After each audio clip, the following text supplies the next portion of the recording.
আচ্ছা, এবার প্রশ্ন হলো যে আমরা এই রবকে কিভাবে চিনব? চিনার কোনো উপায় আছে কিনা? কেউ যদি বলে যে আমরা রবকে কিভাবে চিনব, আমরা চিনব তার সৃষ্টি নিদর্শন দেখে। আল্লাহ তাআলা কোরআনের মধ্যে বলেছেন, ইন্না রাব্বাকুমুল্লাযী খালাকাস সামাওয়াতি ওয়াল আরদ ফি সিত্তাতি আইয়াম, নিশ্চয় তোমাদের প্রতিপালক আসমান সমূহ এবং জমিনকে সৃষ্টি করেছেন মাত্র 6 দিনে।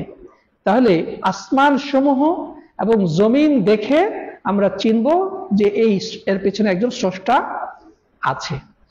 প্রিয় ভাইরা আমার, কেউ যদি বলে এই যে এখন আমরা যে ডেস্ক সামনে নিয়ে চেয়ারে বসে আছি, আমার সামনে টেবিল আছে, আমার সামনে এই মোবাইল আছে, আমার সামনে অনেক কিছু আছে, এগুলো সব অটোমেটিক হয়ে গেছে। বোম থেকে কাঠ অটোমেটিক কতগুলো কেটে, হ্যাঁ, সবকিছু ছিলে পরিষ্কার পরিচ্ছন্ন করে কতগুলো কাটা এসে, হ্যাঁ, লেগে এভাবে অটোমেটিক এই ডেস্ক গুলো, এই চেয়ার টেবিল গুলো তৈরি হয়ে গেছে। আমরা কি বলবো? পাগল বলবো না? পাগল। তাহলে যে সমস্ত লোকেরা বলে যে এই মহাবিশ্ব, চন্দ্র, সূর্য, গ্রহ, নক্ষত্র, এই সাগরের অথয় জলরাশি, তার মধ্যে অসংখ্য জলজ প্রাণী, এই যে রং বেরঙের ফুল, এত সুমিষ্ট নানা ধরনের ফলমূল, হ্যাঁ, এত হাজারো লাখো প্রকার এই গাছপালা, তৃণলতা, এই পাহাড় পর্বত, আকাশে নক্ষত্ররঞ্জি, এরা অটোমেটিক হয়ে গেছে। এদেরকে পাগল ছাড়া কিছু বলার সুযোগ নেই, এরা হচ্ছে পাগল। আসলে দেখেন, আলামত দেখেই অনেক কিছু জানা যায়। আপনারা বাতাস কেউ দেখেছেন? বাতাস কেউ দেখেছেন? বাতাস কেউ দেখেনি, কিন্তু আমরা বিশ্বাস করি কিনা বাতাস আছে? তো যারা বলে আনসিন ইজ নাথিং, যেটা দেখা যায় না সেটা আসলে কিছু না, তাহলে বাতাস দেখেছেন? তো বাতাস কিভাবে বিশ্বাস করবেন যে বাতাস আছে? বাতাস আমরা ফিল করি, হ্যাঁ, আমাদের বাতাসে যখন বাতাসটা প্রবাহিত হয়, গাছের পাতা নড়ে, আমাদের শরীরে এসে লাগে, তখন আমরা বুঝি বাতাস আছে। ঠিক না? ঠিক। প্রিয় ভাইরা আমার, তাহলে আমরা অনেক কিছুই না দেখে কি করি? বিশ্বাস করি। এরকম উদাহরণ দিতে গেলে আরো অনেক কিছুই চলে আসবে।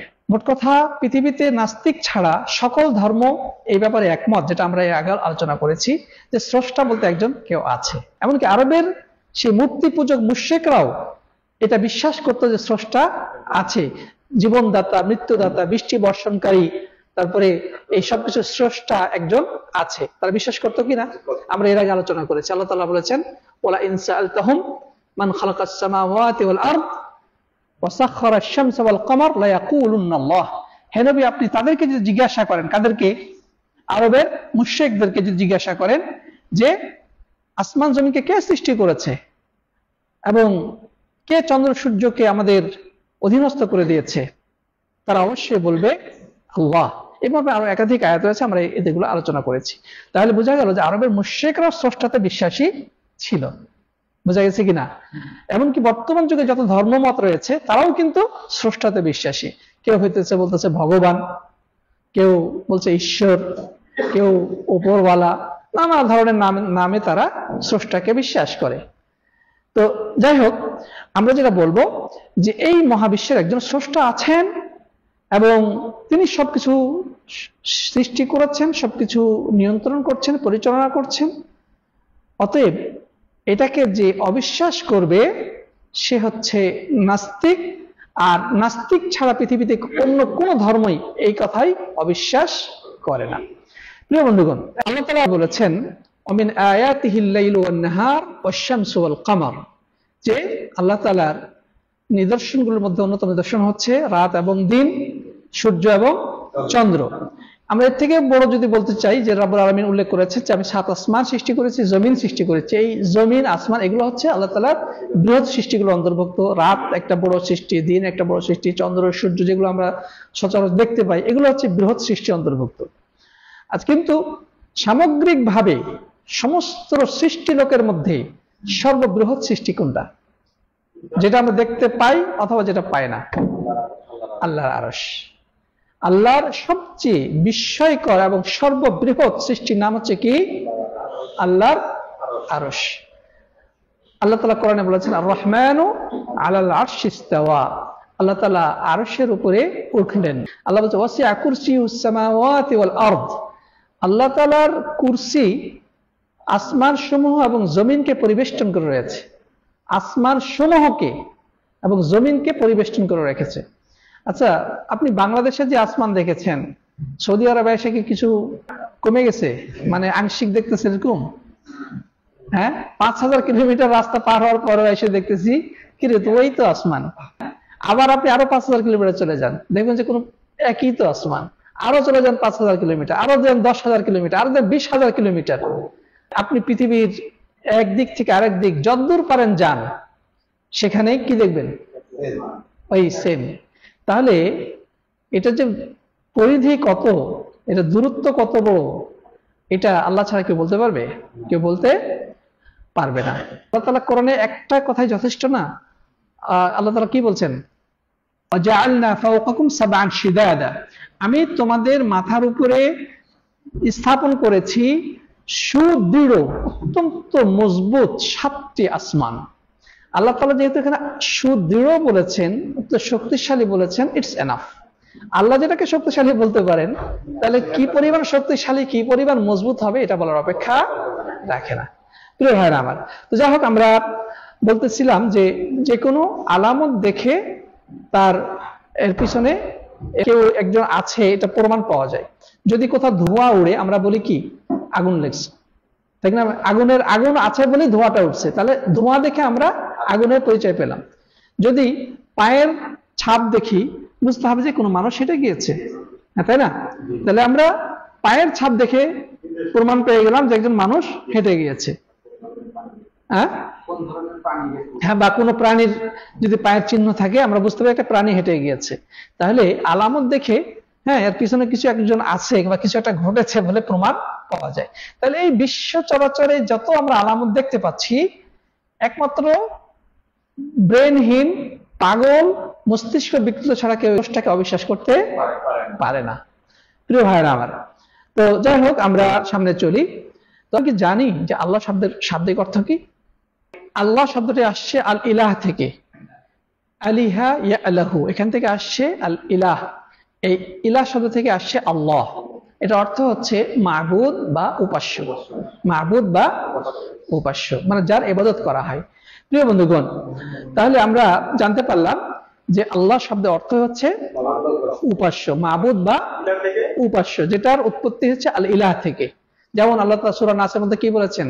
কুল আউযু বিরাব্বিন নাস, মালিকিন নাস, ইলাহিন নাস, যে আমি আশ্রয় প্রার্থনা করছি মানুষের প্রতিপালকের কাছে, তারপর মানুষের বাদশার কাছে এবং মানুষের উপাস্যের কাছে। এই ইলাহ, ইলাহ মানে হচ্ছে উপাস্য। এই ইলাহ শব্দ থেকেই মূলত আল্লাহ শব্দটি এসেছে। এর অর্থ হচ্ছে আল মাবুদ বা উপাস্য। প্রিয় বন্ধুগণ, তাহলে আল্লাহর নাম থেকেই এটা স্পষ্ট হলো যে তিনি সকল ইবাদত পাওয়ার হকদার, তিনি দাসত্ব পাওয়ার একমাত্র অধিকারী। তার নাম থেকে এটা প্রমাণিত হয় কি না? তার নামই হচ্ছে মাবুদ বা উপাস্য। প্রিয় বন্ধুগণ, আর আল্লাহ তাআলা কোরআনের মধ্যে এই জন্যই এই কথাই বলে দিয়েছেন যে আমি মানুষ এবং জিনকে আমার ইবাদত করার জন্য সৃষ্টি করেছি। সূরা জারিয়াত আল্লাহ কি বলছেন?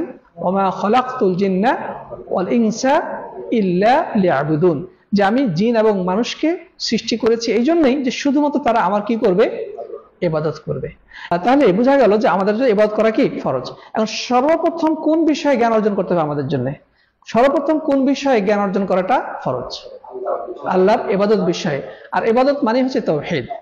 হ্যাঁ, তাওহীদ সম্পর্কে জ্ঞান অর্জন করা ফরজ। আল্লাহ তাআলা কোরআনের মধ্যে বলছেন যে ফামান ইয়াকফুর বিত-তাগুত ওয়া ইউমিন বিল্লাহ ফাকাদ ইসতামসাকা বিল উরওয়াতিল উসকা লা ইনফিসামা লাহা আল্লাহু সামিউন আলীম। মানে আল্লাহ তাআলার ইবাদত করার মানে হচ্ছে আল্লাহ ছাড়া যত কিছুর ইবাদত করা হয় সেগুলোকে অস্বীকার করতে হবে। সবকিছুর সাথে আপনার অস্বীকৃতির ঘোষণা দিতে হবে যে আমি সবকিছু অস্বীকার করি। আল্লাহ তাআলা এই কথাই বলেছেন যে ফামান ইয়াকফুর বিত-তাগুত ওয়া ইউমিন বিল্লাহ, যে তাগুতকে অস্বীকার করবে এবং আল্লাহর প্রতি বিশ্বাস স্থাপন করবে। মানে আল্লাহর সাথে বিশ্বাস স্থাপন করার জন্য অপরিহার্য হচ্ছে বা এর বিপরীত যে দিকটা সেটা হচ্ছে তাগুতকে অস্বীকার করা। তাগুত নিয়ে আমরা এর আগেও কথা বলেছি। তাগুত কাকে বলা হয়? কুল্লু মা ইউবাদু মিন দুনিল্লাহি ফাহুয়া তাগুত। ইবনে আব্বাস রাদিয়াল্লাহু তাআলা বর্ণনা, সেটা হচ্ছে যে আল্লাহ ছাড়া যত মাখলুকের ইবাদত করা হয় সেটাই হচ্ছে কি তাগুত। সেটা মানুষ, জিন, ফেরেশতা, গাছপালা, মূর্তি, দেবদেবী, যা কিছুই হোক না কেন, সেগুলো কি তাগুত। তবে মানুষের ক্ষেত্রে একটা শর্ত আরোপ করা হয়েছে, যদি সে ওই ইবাদতে সন্তুষ্ট থাকে তাহলে সে তাগুতের অন্তর্ভুক্ত হবে। অর্থাৎ সে দেখতেছে মানুষ তার পূজা অর্চনা করছে, মানুষ তাকে সেজদা করতেছে, কিন্তু সে এতে খুব খুশি, সে সন্তুষ্ট, হ্যাঁ, তাহলে কি সে হচ্ছে একটা তাগুত। তো যাই হোক প্রিয় বন্ধুগণ, তো আমাদের জন্য এখানে আল্লাহ তাআলা যে কথা বললেন, ফামাই ইয়াকফুর বিত-তাগুত, তাগুতকে অস্বীকার করবে এবং আল্লাহর প্রতি ঈমান আনবে, ফাকাদ ইসতামসাকা বিল উরওয়াতিল উসকা, সে তাগুতকে অস্বীকার করলো এবং আল্লাহর প্রতি ঈমান আনলো, সে যেন শক্তিশালী হাতলকে ধারণ করলো, শক্তিশালী হাতল, হ্যাঁ, লাম ফিসামা লাহা, যেটা কখনোই কি হবে না, বিচ্ছিন্ন হবে না। এখন কথা হচ্ছে যে এই শক্তিশালী হাতলটা কি জিনিস, সেটাই হচ্ছে লা ইলাহা ইল্লাল্লাহ। মুফাসসিরিন ইকরাম এই উরওয়াতুল উসকা, শক্তিশালী মজবুত হাতল দ্বারা ব্যাখ্যা দিয়েছেন, এই হাতলের ব্যাখ্যা দিয়েছেন যেটা হচ্ছে কি লা ইলাহা ইল্লাল্লাহ। অর্থাৎ যে ব্যক্তি লা ইলাহা ইল্লাল্লাহ, আল্লাহ ছাড়া সত্য কোনো উপাস্য নাই, আল্লাহ ছাড়া ইবাদত করার হকদার আর কেউ নাই, এই কথাটাকে মজবুত ভাবে ধারণ করলো, সে শক্তিশালী হাতল ধরে ফেললো। সুবহানাল্লাহ। আপনার ট্রেনে খালি হাতলটা ধরে নিয়েছেন, আপনাকে ট্রেনে নিয়ে চলে যাবে, তাই না? যাই হোক, এটা হচ্ছে একটা শক্তিশালী কি হাতল, এটাকে যদি কেউ মজবুত ধরতে পারে সে মুক্তি পেয়ে যাবে। আল্লাহ নবী সাল্লাল্লাহু আলাইহি ওয়াসাল্লাম বলেছেন, মান ক্বালা লা ইলাহা ইল্লাল্লাহ খালিসাম মিন কলবিহি দাখালাল জান্নাহ, কেউ যদি অন্তরে অন্তঃস্থল থেকে একনিষ্ঠ চিত্তে, নিখাদ হৃদয়ে যদি এই লা ইলাহা ইল্লাল্লাহর স্বীকৃতি প্রদান করে যে আল্লাহ ছাড়া সত্য কোনো উপাস্য নাই, সে জান্নাতে প্রবেশ করবেই করবে, সে জান্নাতে অবশ্যই প্রবেশ করবে, অর্থাৎ সে চিরস্থায়ী জাহান্নামী হবে না। প্রিয় ভাইরা আমার, তো কথা আর লম্বা করবো না, আজকে আমরা মহান আল্লাহ তাআলার পরিচয় সম্পর্কে একটু হলেও আমরা জানতে পেরেছি যে মহান আল্লাহ কে, তার পরিচয়টা কি, এবং তিনি আমাদেরকে কেন সৃষ্টি করেছেন, এবং কোন জিনিসটা ধারণ করলে আমরা রব্বুল আলামিনের সন্তুষ্ট অর্জন করতে পারবো এবং আমরা আখিরাতে মুক্তি পাবো, সেটা আমরা জানতে পেরেছি। আল্লাহ তাআলা আমাদের সবাইকে মহান আল্লাহ সম্পর্কে আরো গভীরভাবে জানার তৌফিক দান করুন, আল্লাহুম্মা আমিন। আল্লাহ যেন আমাদেরকে আল্লাহর পথে মৃত্যু অবধি বিচল রাখেন, আমরা পড়ি আল্লাহুম্মা আমিন। ইনশাআল্লাহ পরবর্তী ক্লাসগুলোতে আমরা রাসূল করিম সাল্লাল্লাহু আলাইহি ওয়াসাল্লাম সম্পর্কে এবং তারপরে ক্লাসে আল্লাহর দ্বীন সম্পর্কে ইনশাআল্লাহ আলোচনা করার প্রয়াস পাবো। রব্বুল আলামিন যদি তৌফিক দান করেন, আল্লাহুম্মা আমিন। জাযাকুমুল্লাহু খাইরান। হাদা ওয়া সাল্লাল্লাহু আলা নবিয়িনা মুহাম্মদ ওয়া আলা আলিহি ওয়া সাহবিহি আজমাইন। আসসালামু আলাইকুম ওয়া রাহমাতুল্লাহি ওয়া বারাকাতুহু।